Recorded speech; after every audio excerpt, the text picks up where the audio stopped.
We try to keep the house tidy and good looking, either by doing regular DIY tasks or sometimes taking up bigger projects.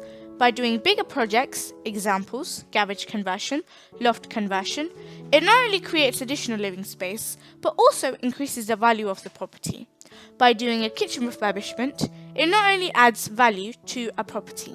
Meanwhile, we can enjoy the upgraded kitchen and it adds beauty to the house. If you are thinking of doing some house-related projects, hope this video helps you understand what goes prior to this actual work and things to consider to make it a successful one. Hi, welcome to my channel. In this video, I'll share my knowledge on things to consider before taking up a building project and how to find a builder. Let's get into the details. Are you ready? Let's get started. Intro. The reason you are here is because you are thinking of doing some house-related projects in your house. It could be an extension, a garage conversion, a loft conversion, a kitchen refurbishment, or adding an additional bathroom, or any other works.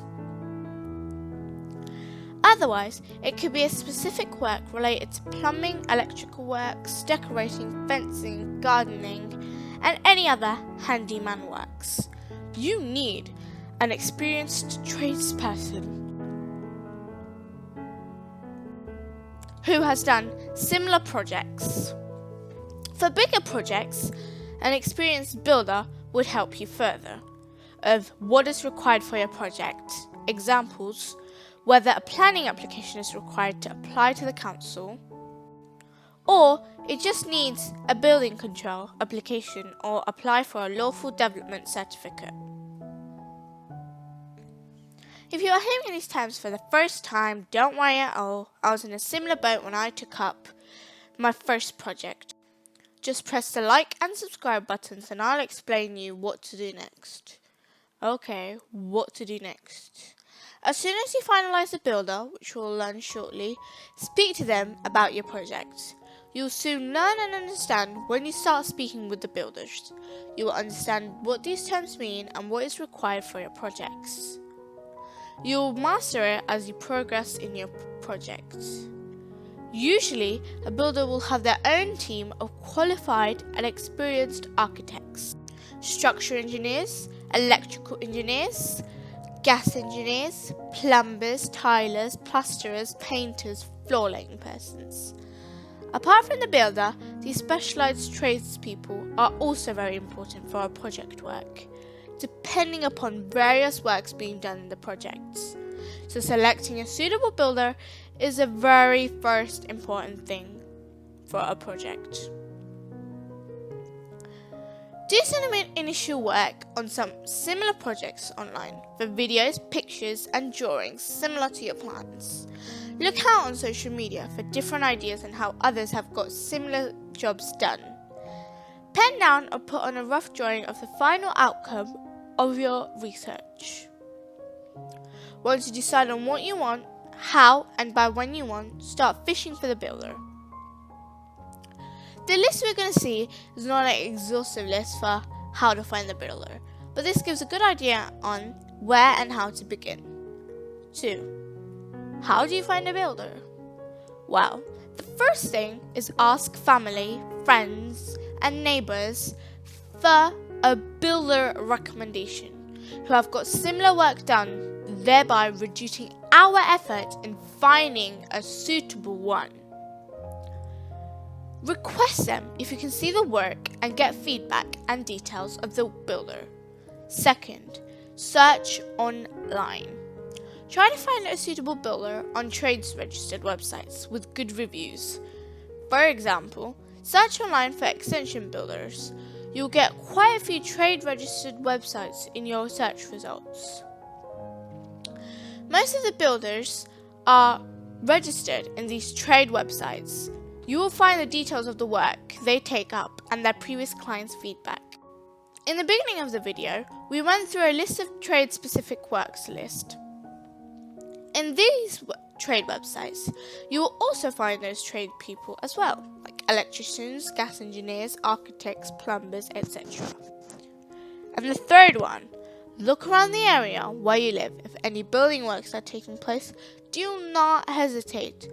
Go and speak with the builder. Discuss about your project. Take their contact details if they have done similar work and willing to take up on your projects. Ask the builder if you can see the ongoing work, and when the builder is not there, speak with the owner and get some feedback. If no work is going around, it's the time to find the builder on trade registered websites. Select local builders who live in or around your location, not very far from where you live, ideally within 15 to 20 miles.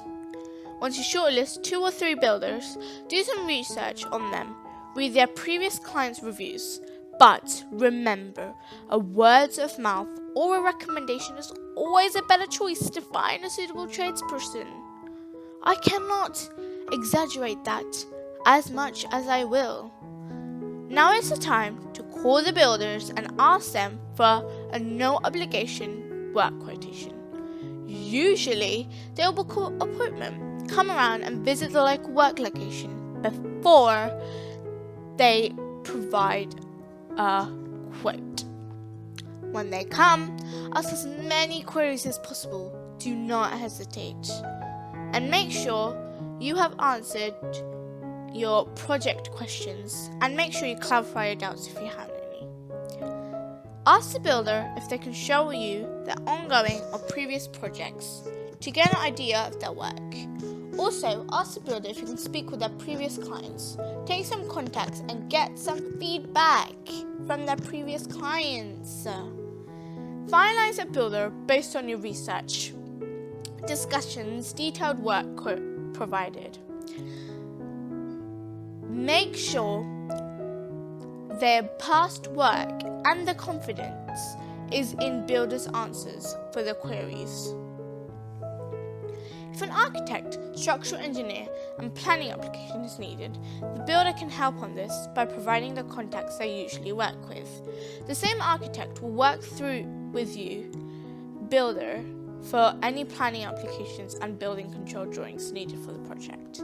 Similarly, the structural engineer will provide any structural plans required for the work. The architectural planning and structural work would be an additional cost that no one has to bear in mind. If the builder doesn't quote in their estimates, speak with the builder about these in detail. Agree on all the jobs to be done beforehand. If possible, add them to the quote before the work starts. Ask for a breakdown of costs and timescales for at least major works of the project. Ask for the builder's insurance, work guarantees, and what is covered in the given quote and what's not covered. Agree a suitable start date and an estimated finish date. Agree payment terms, how and when to pay. Include any initial deposits required. Usually they ask for a small percentage of deposits of the total cost of the work before they commence it. Never pay upfront. Full cost of the work. Never pay in full until all the agreed works are finished. Immediately after the end of the work, just before making the final payment, ensure all things are working as they should be, like electrical switches are functioning, hot and cold taps are connected to the water feeds, doors are opening, windows are opening and closing properly, and their locks are working, etc. At the end of the work, ask the builder if any certificates are due to be issued, which will be useful in the future while selling the property. For example, electrical certificate, building control certificate, gas certificate, to name a few. This is how you can plan your building work and select a suitable builder. A kitchen refurbishment work has an alternative way of getting it done. Visit a kitchen installer like B&Q, IKEA, Wren Kitchens, Howdens and any other local kitchen installers. They provide an end-to-end service. They will come and take measurements, draw the plans, supply the units and arrange an installer. Again, if any of your friends and family and neighbours have done it recently, they are a good bet and best bet to find about a good kitchen installer. And I'll give you a link of another video which I've done on kitchen refurbishment. That was our kitchen refurbishment, and please make sure you watch it and give it a like and hit the subscribe button if you still haven't done so. Otherwise, I'll be very angry. No, just kidding. Hope this video has been helpful to you. If it is, please like it and share it with your friends and family. Please also consider subscribing. Thank you for watching and listening to this video.